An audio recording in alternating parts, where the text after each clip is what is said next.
이 심리기술 훈련의 대상은 여러 가지가 있는데, 이 결국 한마디로 말씀을 드리면 이거는 모든 선수가 심리 훈련을 할 대상이 됩니다. 예. 그 다음에 이것이 이제 저희가 심리기술 훈련을 하는 모형입니다. 1단계에서 교육을 시켜요. 이 교육을 지금 여기서는 이제 3시간 상당히 많이 하는 겁니다. 그리고 다른 데 가서 3시간 교육에서 저는 실습을 하지 않습니다. 여기는 최 프로님이 하는 거이기 때문에 다른 데에서 하는 거에 배 이상의 제가 공을 들여서 여기 수업을 하고 있습니다. 그런데 이 교육을 왜 하냐면 이 자체를 모르기 때문에, 예를 들어서 각성 그 선수의 각성 수준을 측정해서 조절해 줘야 되는데 각성이 뭔지조차를 모르는 거예요. 그래서 교육이 필요해요. 그래서 이 교육을 저희가 훈련시키는 데는 8시간 교육을 시킵니다. 8시간. 근데 여러분은 그 8시간에 하는 걸 줄여서 이제 3시간에 하게 되는 겁니다. 그리고 요걸 하면서 선수의 심리검사를 16가지 심리검사를 합니다. 그리고 그 선수의 경기부를 분석해서 요것은 이제 저희 먼저 아까 그 학생처럼 저희 트레이너였었습니다. 근데 지금 요 사람은 양궁 국가대표팀에서 여자팀 멘탈 트레이너를 했었어요. 근데 저 밑에서 이제 박사학위를 마치고 현재 용인대학 교수로 가 있습니다. 학생은 용인대학을 졸업하고 서울대학에 와서 나한테 석사 2년, 박사 4년, 6년 끝마치고 그 다음 해에 3월 1일자로 용인대학 교수 발령을 받았습니다. 굉장히 유능한 그리고 이 멘탈 트레이닝에 아주 유능한 그런 지금 교수입니다. 이렇게 만들어진 프로그램은, 이렇게 만드는 프로그램을 이걸 가지고 만들어 가지고 기초 심리 기술 훈련, 기초 훈련, 아까 말씀드렸던 4가지 기본 기술과 그다음에 심상, 이완, 집중력, 자신감 등등의 심리 기술을 훈련을 한 다음에 그다음에 루틴을 개발합니다. 루틴, 아까 설명했던 루틴을. 그 루틴에는 2가지가 있다고 그러죠. 하나는 행동 루틴과 또 하나는 인지 루틴. 그러니까 더 퍼트를 한다면 볼을 보고 준비하고 스윙을 하고 몸 자세를 해서 치는 이 행동뿐만이 아니라 이 행동을 할 때 어떤 생각을 하느냐, 이 행동을 할 때 각성 수준을 높이기 위해서 혹은 낮추기 위해서 어떤 호흡을 하느냐 하는 등등을 만드는 통합적인 행동 루틴을 만들어서 개발을 해서 그 선수에 맞게끔 만들어서 그걸 반복 연습을 시켜서 반복 연습이 완전히 되면 그걸 연습 경기에 실직을 하도록 하는 겁니다. 그래서 연습 경기에서 효과가 나면 실제 경기에서 이제 효과가 나오는 거예요. 그래서 그 단계에서는 이제까지 한 훈련을 종합적으로 평가를 하게 됩니다. 그러면 이때 했던 심리검사와 이때 했던 심리검사를 해서 심리적으로 어떻게 변화가 일어나냐 그 검사를 하고, 가장 중요한 건 이때의 경기 결과를 비교해서 얼마나 효과가 나느냐 하는 걸 봅니다. 보통 이 경우 저희가 훈련시킨 그 선수들은 중학교 2학년 3학년 애들은 전부 심리기술 훈련을 1년을 끝냈을 때 1년을 했을 때 현격한 경기의 전적의 변화가 왔었습니다. 이제까지 설명을 드렸습니다만 다시 설명드리면 각성이요. 각성이라고는 여기 있는 것보다 제 설명을 듣는 게 적정할까요? 인간 정신체계의 활성화 정도가 각성입니다.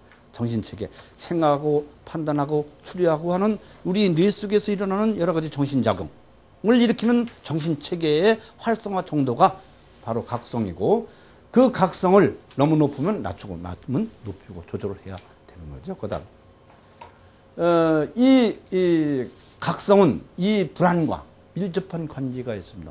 불안은 특성 불안과 상태 불안이 있는데, 특성 불안은 여러분이 성격적으로 결정되어 있는 불안이에요. 지금 측정한 특성을 다 측정할 수가 있어요. 그리고 상태 불안은 그러한 특성 불안을 바탕으로 해서 어떤 운동 경기 장면에서 그러한 상태 때문에 나오는 불안. 골프를 연습 라운드에서는 하나도 불안하지 않았어요. 그런데 시합을 딱 하니까 내기를 하니까 굉장히 불안해졌다. 그때 나오는 불안은 상태 불안이 되겠습니다. 그런데 조금 전에 설명했던 각성 수준은 이 상태 불안과 이꼴이 됩니다. 각성 수준 이꼴 상태 불안. 그래서 보통 상태 불안을 측정해서 그걸 그 사람의 각성 수준으로 써도 상관이 없습니다. 거죠. 그다음 이 각성 수준과의 운동 수행과의 관계는 적정 이런 관계가 있습니다. 다시 말하면 각성 수준이 낮을 때 운동 수행 수준은 낮습니다. 오른쪽으로 가면 각성 수준이 점점 높아지는 거예요. 각성 수준이 좀 높아지면 운동 수준이 더 높아져. 각성 수준이 중간점 적당한 정도 되면 운동 수준이 제일 높은 거예요. 근데 여기서 각성 수준이 더 높아지면 이제 운동 수준이 떨어지는 거예요. 각성 수준이 아주 높아지면은 각성 수준이 아주 낮을 때와 마찬가지로 운동 수행 수준은 떨어진다.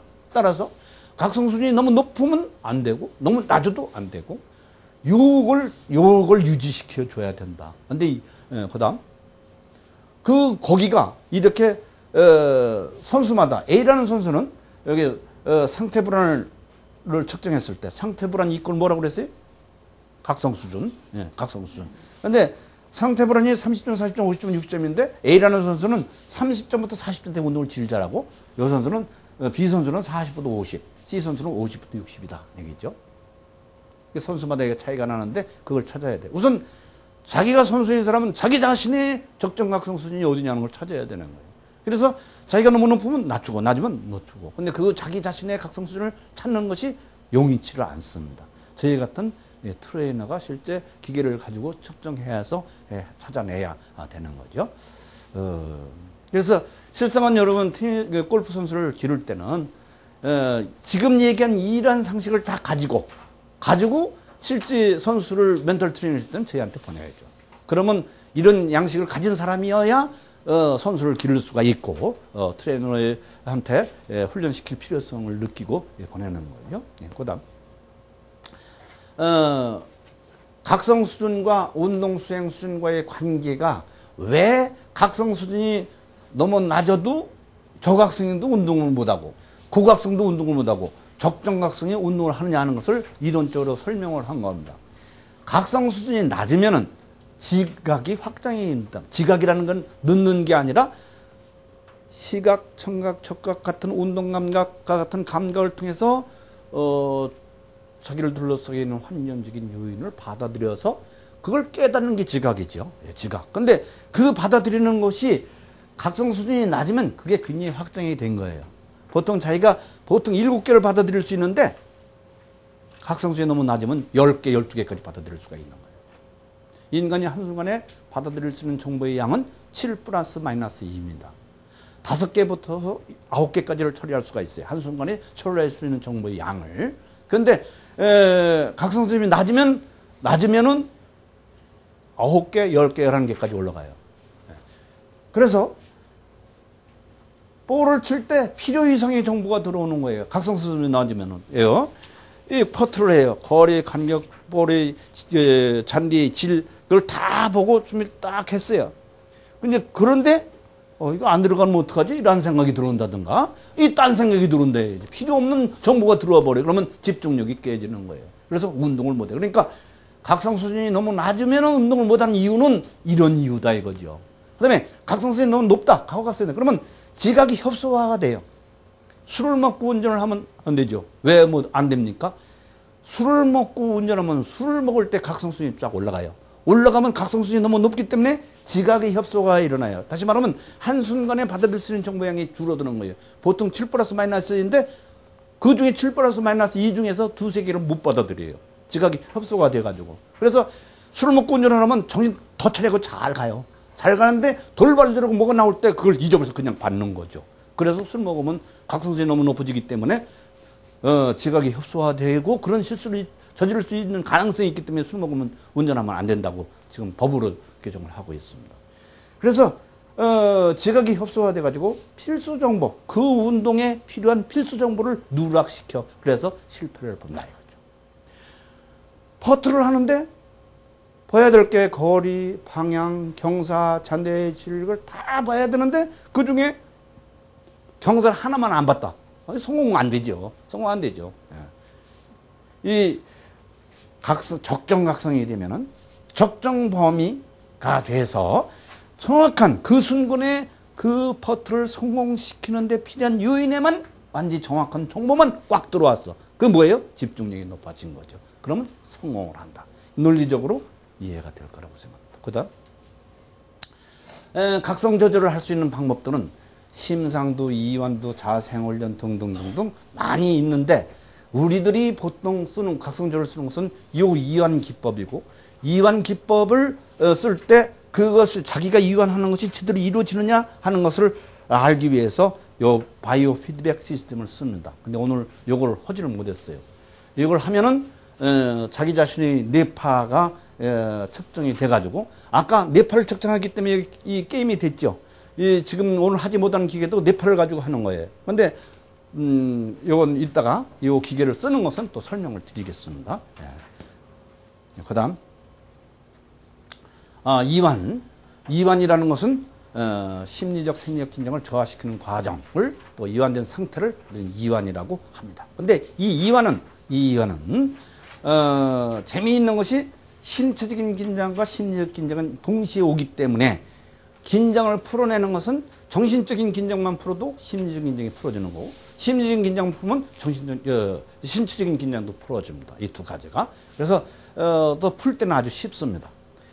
그리고 이 이완은 집중을 하는데 혹은 심상을 하는데 다시 말하면 이완이라는 것은 다른 심리 기술을 훈련하거나 적용할 때 기본이 이완이 먼저 돼야 되는 거예요. 기본으로 이완이 먼저 돼야 집중도 할 수 있고 심상도 할 수 있다. 이렇게 봐서 이완 훈련이 제일 중요하고 우선 이완 훈련을 집중적으로 많이 하게 됩니다. 그다음 이런 이완은 근육, 신체적인 긴장을 풀어서 뇌의 긴장을 푸는 방법이 있고 이런 점진적 이완 훈련, 호흡 훈련, 뇌의 긴장을 풀어서 근육의 긴장을 푸는 이러한 자율 훈련, 명상, 생체 리듬 같은 이런 훈련 기법이 있습니다. 그다음 이건 호흡을 통해서 이완을 하는 방법인데 이거는 실습을 하나 하겠습니다. 지금 실습을 지금부터 하겠는데 쓰는 거 넣어놓고 자세 바로 가지시고 지금부터 내가 숨 들이마시고 그러면 숨을 하나 둘 셋 넷 다섯에 들이마시고 그 다음에 그대로 유지하면 꽉 들이마신 그 숨을 그대로 유지를 하고 그다음에 내가 뱉고 하면 쑥 뱉는데 뱉을 때도 훅 뱉지 말고 하나 둘 셋 넷 다섯에 딱 뱉어지더라고 지도록 들어올 때도 마찬가지고 뱉을 때 마찬가지로 이렇게 호흡 훈련을 합니다. 내 지시에 따라서. 근데 가장 중요한 건 이게 제일 중요합니다. 가장 중요한 건 들어오는 공기에 주의를 집중해야 됩니다. 들어와서 폐에 꽉 차있는 공기에 주의를 집중해야 됩니다. 그리고 뱉어나가는 공기에 주의를 집중해야 됩니다. 지금 제가 하는 대로 하시면은 이완이 당장 됩니다. 이완이. 이 자리에서 작용이 돼요. 근데 오늘 저 기계가 작동이 되면 이걸 틀어놓고 딱 보면 자기 자신이 긴장될 때 풀어지는 걸 다 자기 눈으로 볼 수가 있어요. 근데 오늘 그걸 작동을 못하고 우선은 해보도록 하겠습니다. 자, 자세 바로 가주시고, 자, 여기를 보세요. 여기. 자세 바로 내리시고, 드시고, 눈 감고, 숨 들이마시고, 하나, 둘, 셋, 넷, 다섯, 유지, 둘, 셋, 넷, 다섯, 뱉고, 둘, 셋, 넷, 다섯. 눈 뜨고, 눈 뜨시고. 자, 이완이 되신 분. 예. 내려주세요. 이완이 안 되신 분. 이게 됐는지 안 됐는지 모르는, 뭐가 뭔지 모르는 사람이거든요. 예, 네. 그게 당연한지 모릅니다. 왜냐면 오늘 처음 하는 거니까. 근데, 이거는 지금 한 것을 만일 이완이 안 됐으면 틀림없이 들어오는 공기 나가는, 유지된 공기에 나가는 공기에 집중을 안 하면 이완이 안 됩니다. 그리고 또 하나는 지금 했던 이 기법은 여러분 자신이 바로 만들어야 됩니다. 자기에 맞는 거를. 지금 나는 5가지를 했는데 자기가 해보니까 하나, 둘, 셋, 넷, 하나, 둘, 셋, 넷이 나한테 맞는다. 그럼 그렇게 해야 되고 나는 세수라니까 맞다. 그러면 자기에 맞는 걸 자기가 고안해서 만들어가지고 그걸 반복 연습을 해서 자기 걸 딱 만들어야 돼요. 그게 호흡 유한 기법이 되겠습니다. 그죠? 이게, 근데 지금 여기 와서 이 강의는 내 책은 수없이만 팔려나가 있어요. 그래도 이걸 제대로 하러 가는 사람은 없어요. 몇 명 안 되는 거예요. 내 강의를 들은 사람만, 그리고 들은 걸 가지고 연습을 반복 연습한 사람만 이걸 할 수가 있어요. 지금 여러분은 이제 여러분 할 수가 있는데 단 노력을 해서 여러분 걸 각자 만든 사람만 이걸 쓸 수가 있는 겁니다. 저한테 강의를 듣지 않은 사람은 책만 봐가지고는 이걸 익힐 수가 없습니다. 그 다음요. 지금 했던 기법이 요것을 했습니다. 이래서 5가지 세기 호흡이에요. 그 다음. 이완은, 아까 설명드렸습니다. 모든 심리기술의 기본 상태라는 걸 말씀드렸고, 그 다음. 호흡 이완 훈련을 지금 현재 요거를 지금 연습을 했습니다. 요걸 5초간 가지고 하는 이 훈련을 했는데 요거를 자기 자신 거를 따로 만들어서 저희가 멘탈 트레이닝을 할 때는 이거를 전부 훈련시켜서 이거를 뇌파를 측정해서 이완이 이루어지는 것을 자기 눈으로 확인하게 합니다. 그건 어떤 방법으로 하느냐면은 긴장이 되면 각성 수준이 높아지는데 높아지면은 뇌파가 어떻게 변화가 되냐면 베타파 중심의 뇌파가 됩니다. 베타파 중심의 뇌파를 이완을 통해서 떨어뜨려 가지고 알파파 중심의 뇌파가 되면은 각성 수준이 떨어지는 거예요. 그거를 실제 이걸 하면서 본인이 자기 자신이 변화하는 것을 기계를 통해서 볼 수 있게끔 하면서 훈련을 하니까 저희가 하는 훈련은 실패 본 적이 없습니다. 그다음 점진적 이완 훈련.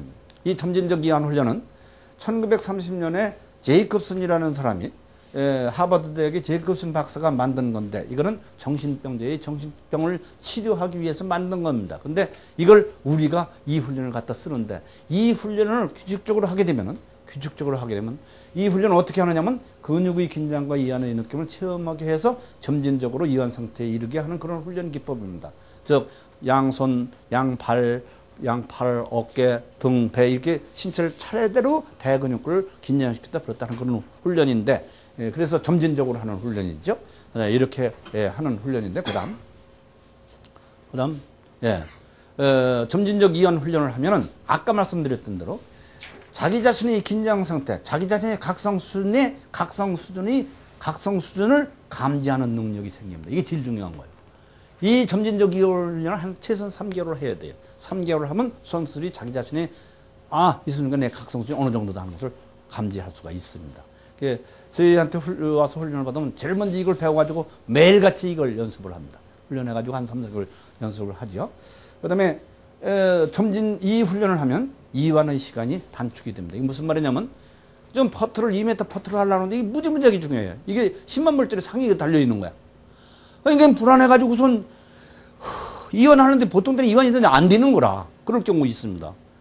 그 점진적 이완을 하려면 한 3, 4개월 했으면 되는데 갑자기 하면 안 되는 거예요. 이완이. 안 되는데. 그래서 이 훈련을 하면은 한두 번이면 그게 딱 이완이 될 수 있게끔 되는 거죠. 그래서 이완을 위한 점진적 이완 훈련이 기본 훈련이 되겠습니다. 그 다음. 점진적 이완 훈련은 이러한 여러 가지 자세에서 할 수 있고요. 편한 복장에서. 그 다음. 요거는 이제 팔 이완. 하나만 읽겠습니다. 숨을 들이마시며 양팔을 앞으로 들어 두 주먹을 꽉 쥐고 양손과 손가락의 긴장이 팔 전체에 비치게끔 꽉 힘을 주는 거예요. 5초 동안.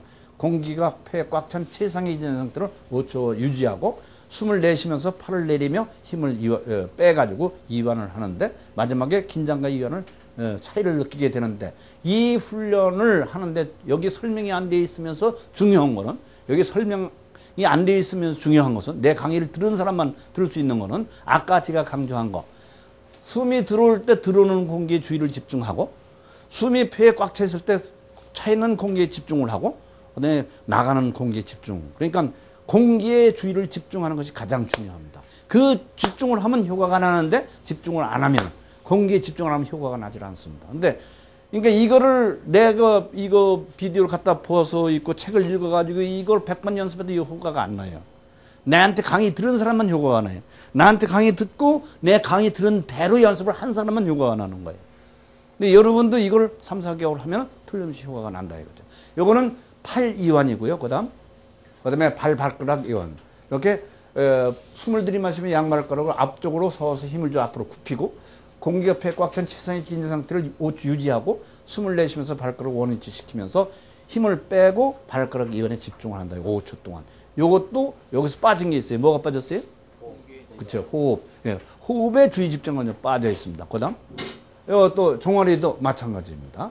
마찬가지인데 여기도 호흡에 대한 건 빠져 있는데 그다음 허벅지 이건 허벅지를 들어가면서 하는 건데 조금 힘이 드는데 이 내용은 이것만 읽어봐도 금세 이해를 할 수가 있습니다. 그다음 어깨 이완 이건 어깨를 이렇게 올려가지고 하는 건데 보시죠. 양쪽 어깨 힘을 빼고 양팔을 늘어뜨리고 숨을 들이마시면서 양어 어깨를 최대한 축에 올리며 서서히 힘을 주고 공기에 뱉고 최상의 긴장성을 유지하고 숨을 내쉬며 어깨 힘을 서서히 빼고 상체에 퍼지는 이완에 집중한다 하는 이것도 중요한 건 아까 호흡에 집중하는 건 여기 빠져 있습니다. 그 다음 복근 이완, 그 다음 가슴 이완, 그 다음 거기까지가 이완 훈련이었습니다.